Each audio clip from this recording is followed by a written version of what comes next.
Geno, obviously there was sorry. I guess we're gonna have the same question. Geno, just your initial reaction of the team moving on from Chip Kelly, and that's two coordinators gone in the last 20 days. Chip is a guy who when I met Chip, I was in high school, 10th grader, I believe, and I've always thought highly of Chip. I've always thought he's had a great football mind, and I thought, honestly, if we made more plays, if we'd executed better, I think things would be different. I really feel for Chip. I really do. I've developed a great relationship with him through the time of knowing him, and I always wish him the best, and I'll always believe in him. Like I said, I think he's a great football mind, and some things are out of my control, but the things that were, which was execution on the field, those are the things I wish I could have done better for him. There was an incident after the game on Sunday. Is there anything that you wanted to say about that? Yeah, for sure. First of all, I would like to apologize, obviously, to the fans, to the fan base of Raider Nation. I made a poor judgment out of frustration, and that's not an excuse. I've got to be better than that, and I've got to hold myself to a higher standard. And in that moment, I didn't. I'm sincerely apologetic, and I'm very sorry for doing that. And I just want to make it known that those things will never happen for me again. What changes are you looking for from the offense in these final weeks? Yeah, scoring points, man. We got to score more points. We got to be more efficient in all areas: passing game, running game, our third down, our red zone. Just the entire game has got to be better. And so, we want to just go out there and play clean football. Limit the mistakes, and put points on the board. Man, we have to. We got to help our defense out. They've been playing tremendous games, and I feel like a lot of times we haven't held up our side of it. So we got to go out there and execute, and that's the main thing. Do you have a history? Sorry about that. Same question. Obviously, you have a history with Greg Olsen, dating back to Seattle. Can you just talk about some things that you kind of dealt with him there that really showed you how good of an offensive mind he could be? Well, just getting to know Coach Ole, and, like I said, he's been a coordinator here previously. He's been in the league and been around the NFL for, longer than I've been living. And he's an outstanding coach. He knows the game. He knows what he's looking at. He understands how to call games. He was helping, with all the game plans and stuff. So he's right in the thick of it. And for him to now, be calling plays again for the Raiders, I don't know if this is the second or third time, but I know he's done it before. I have great faith in him and tremendous confidence in him. I know he knows what he's doing. He's worked under, some of the best of all times with, McVay and Coach Gruden. And so, we understand what Ole brings to the table, and we got to go out there and execute for him. From a realistic standpoint, how much can you actually change at this point of the year? You're not gonna, you try not to change too much. I mean, we've went through an entire off season of repping a lot of these plays and having the same terminology. So there's things that you want to keep the same, but there's also going to be differences as well.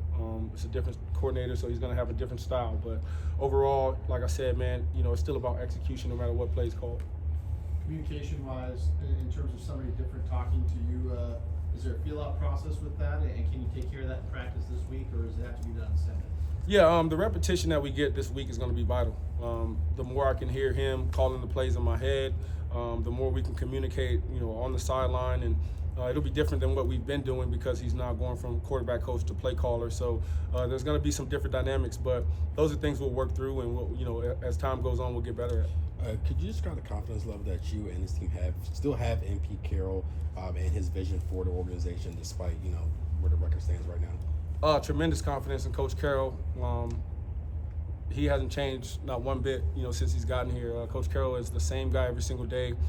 That's what you can appreciate about him, no matter what the situation is. It doesn't dictate his mood or his effort or just the juice and the energy he brings to the building. And so, for us, man, we just gotta, like I said, man, continue to believe in what he's preaching and continue to hold the rope, which you guys are doing. Guys are in the weight room working hard, in the classroom studying, working hard, and we're really trying to turn it around and get better as a team. And so, Coach Carroll's doing the right thing, and we got to keep following him. A couple of days ago, Pete Carroll was asked, how can these rookies get more on the field? And he said they have to earn it in practice. Obviously, you have two rookie receivers. You have a lot of rookie offensive linemen still trying to earn reps. In Ashton, what do you believe they can do to continue to build progress and get those reps?